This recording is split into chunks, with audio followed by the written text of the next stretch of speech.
ഇവിടെയൊക്കെ വരാൻ പറഞ്ഞു. പെണ്ണിന്റെ അച്ഛൻ വരാമെന്നാ പറഞ്ഞു. ആരും കാണില്ലല്ലോ. ഈ പെണ്ണ് സെറ്റാടാ. ഈ പെണ്ണ് സെറ്റാവും. സെറ്റാവുന്നാണ് കേശവട്ടൻ പറഞ്ഞത്. കേശവട്ടൻ കഷ്ടപ്പെട്ട് ഉണ്ടാക്കിയത്.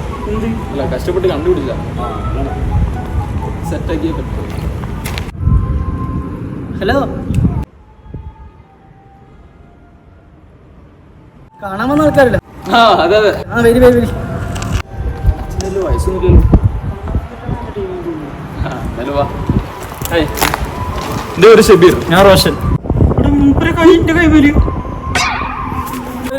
കുറച്ചേരം കാത്തുക്കും. അവിടെ നിന്ന് സംസാരിക്കാം.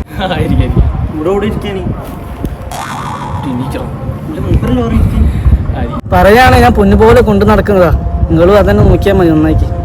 അതിനൊരു നിങ്ങളൊന്നും പേടിക്കണ്ട. അതിനൊരു കുറവും വരുത്തില്ല. ഇവന് നല്ല പോലെ കൊണ്ടെടുക്കും. എനിക്ക് ഷുവറാ. മാസത്തില് 2 ദിവസമൊക്കെ ഞാൻ കുളിപ്പിക്കലുണ്ട്.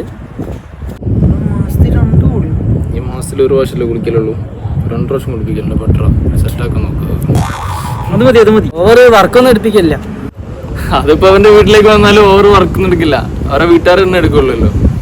ഫ്രീ ആയിരിക്കും. അവന്മാര് വന്ന് തട്ടിമുട്ടിയൊക്കെ പോലുണ്ട്. അപ്പൊ ചെറിയ ചെറിയ സ്കാച്ചുകളൊക്കെ ഉണ്ടാവും. ബസ്സിന്നായിരിക്കും അല്ലേ? ഒരുപാട് ആൾക്കാർ ഇതിനു വേണ്ടി മാത്രം ഇറങ്ങിയിട്ടുണ്ട്. അതെ, ബാക്കിലൊരു ചതവുണ്ട്. അത് നിങ്ങൾക്ക് കുഴപ്പമൊന്നുമില്ലല്ലോ? ചെറിയ ചതവല്ലേ? ആരും കണ്ടല്ലോ, കുഴപ്പമൊന്നുമില്ലല്ലോ അല്ലേ? രാത്രി ഞാൻ റെന്റിനൊക്കെ കൊടുക്കലുണ്ട്. ചെലവിന്റെ പൈസ എന്ത് കിട്ടണ്ടേ? എന്തൊക്കെ പറയണേ? ഇവൻ ആരെ കുറിച്ചാ പറഞ്ഞത്? കേശോട്ട് ഇത്ര ഞാൻ പ്രതീക്ഷയില്ല. കേശോട്ട് പൊട്ടിച്ച് കൊടുക്കണം. ചില കമ്പനിക്കാർ ചോദിക്കുമ്പോൾ കൊടുക്കാണ്ടിരിക്കാൻ പോയിട്ടില്ലോ. ഇതൊക്കെ അഡ്ജസ്റ്റ്മെന്റ് അല്ലേ? ഇതൊരു തന്താണത്. ഇപ്പൊ മോളെ റെന്റിന് കൊടുക്കണം. ഒന്ന് പൊട്ടിക്കട്ടെ. സദാചാരം ഉറപ്പിക്കില്ല. വണ്ടി ശല്യം പറഞ്ഞാ പോരെ, വെറുതെ തല്ലാൻ നിക്കണ. നമ്മൾ ഇത്രയും നേരം ഡിസ്കസ് ചെയ്ത വണ്ടി കച്ചവടം